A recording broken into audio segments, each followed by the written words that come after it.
Don't forget to sign up on the waiting list for my new book and my new online course, which is everything you'd want to know about lips. All you need to do is click on the link, sign up, share the Thankyou page on your social networks, and tag us in that post. You'll be in line for winning a free copy of the book and free access to the online course. When you first start injecting in medical aesthetics, it's often lips that people are most excited to treat. And then you start treating them and you realize side effects and risks are also quite high in this area.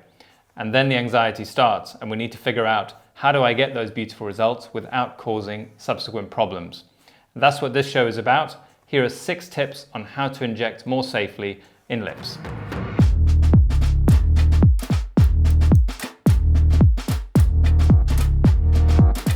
So what's the maximum amount of filler you can do in one session while still remaining safe when treating lips?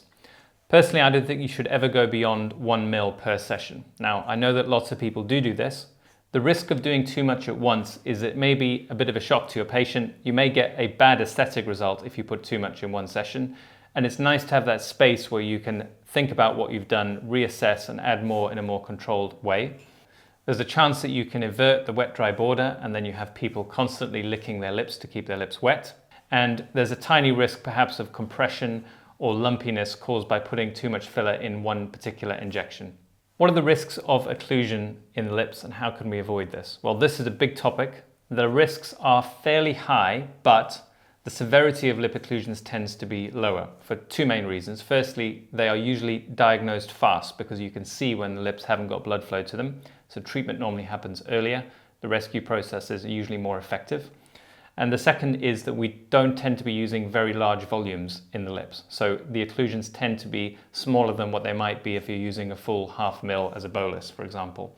There are so many things you can do to reduce the risk. If I was to distill it down to one thing, I would say think about the anatomy in millimeter by millimeter detail. You need to have an awareness of the depth of your injection. If you're very deep, and particularly close to the vermilion border, that is where the superior labial artery lies, and that tends to be the area that gets occluded the most often. If you're more superficial and you're doing little depth checks, you get the idea of where your needle is positioned much more clearly, but I suspect the depth relative to the superior labial artery is the most important factor to be aware of to reduce your risk of vascular occlusion. You can also reduce the severity of vascular occlusions by not putting too much in individual injections. So I use about 0.05 mils per injection point.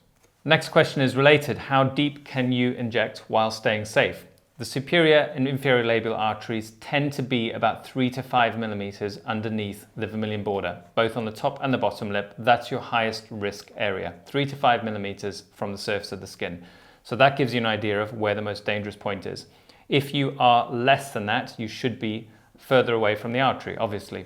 And there are other things you can do before you inject. For example, looking for the artery. Occasionally you can actually see the artery in the lip. Have a look for it before you start injecting. Feel for it. Inject small amounts at a time. Aspirate. All of those things decrease your risk a little bit. So in terms of depth, you need to be less than 3 millimeters if you're near the vermilion border. There's probably more room to be deep when you're injecting the lip body. But then you've got to start to imagine where that superior labial artery is, which is usually just underneath the orbicularis oris muscle, curving up. And if you're in a lip body of someone who's young with full lips, you've got more room than someone who's old or someone with small lips, in which case you need to be particularly sensitive about your position of your needle tip as you are going down the anterior wall of the lip, because you're getting closer to that area underneath the muscle, which is where 80% of the time the labial artery is. Should you avoid treating the part of the vermilion that is in between the cupid's bow? Now, if I'm picturing this correctly, we're talking right dead center in the middle of the lip, sometimes called the middle tubercle, which not everyone has, and it is a place that you can treat. The middle of the lip is more risky because the blood vessels, as they come across laterally, they actually become a little bit more inferior and closer into the lip body. But this is an intellectual point, really. The main thing is that in the middle of the lip, I think aesthetically there's less reason to treat there, quite as much as there is more laterally. There will be people with a middle tubercle that needs some augmentation if you've done the lateral points, but actually I would think your average patient probably doesn't need that many injections there.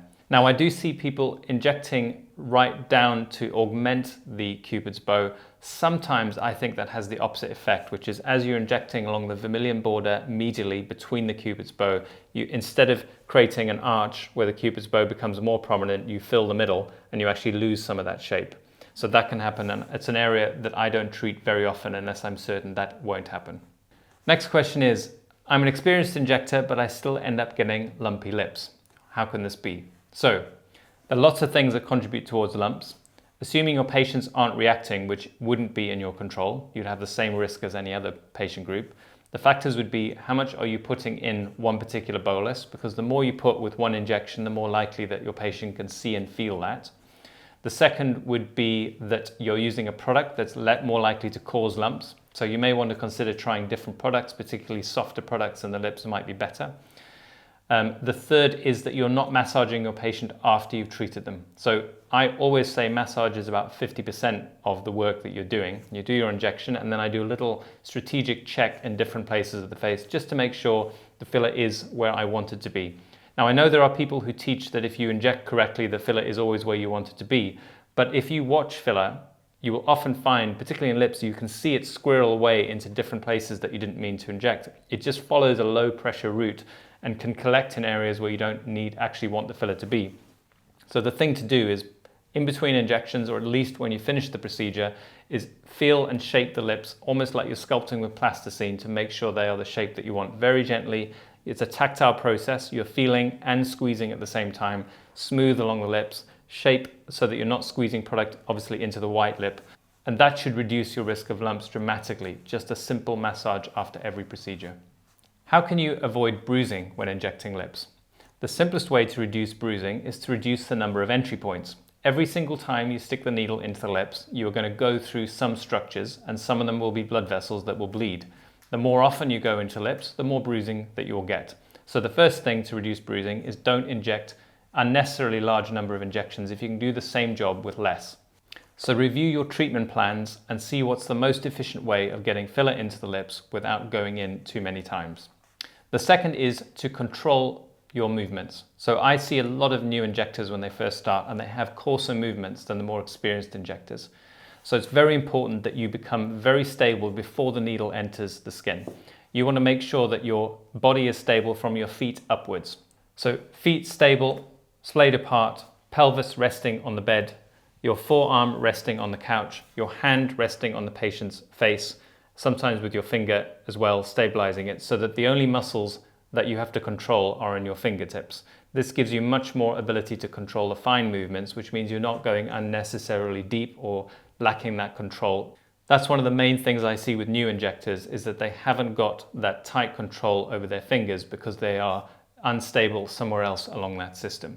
So get really precise with your injecting, and that can reduce bruising as well.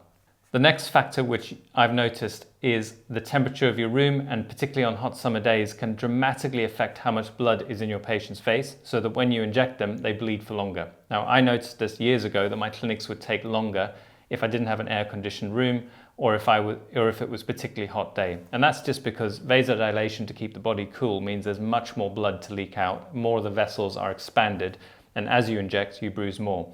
So it can help on those hot days to put a cool compress on your patient's lips before you start injecting, and that may reduce bruising. Of course, there are a whole host of other patient factors which we should be screening for. So patients taking any medication that thins your blood, so aspirin, clopidogrel, anything that decreases clotting may increase the chance of bruising as well. So you may want to select those patients to treat on a different day, or not treat them at all, or at least consent them to the fact that bruising is more likely. Take longer with your procedure, and make sure that you're stopping any bleeding with your hand and not looking to see if it's stopped bleeding too soon. That's another very simple tip. If you see a bleeder, put your hand on it, put your finger on it, and don't look at it for at least 30 seconds, maybe a minute if it's on the bigger end, because that is your chance to stop the blood leaking out and flooding the tissues and causing a bruise.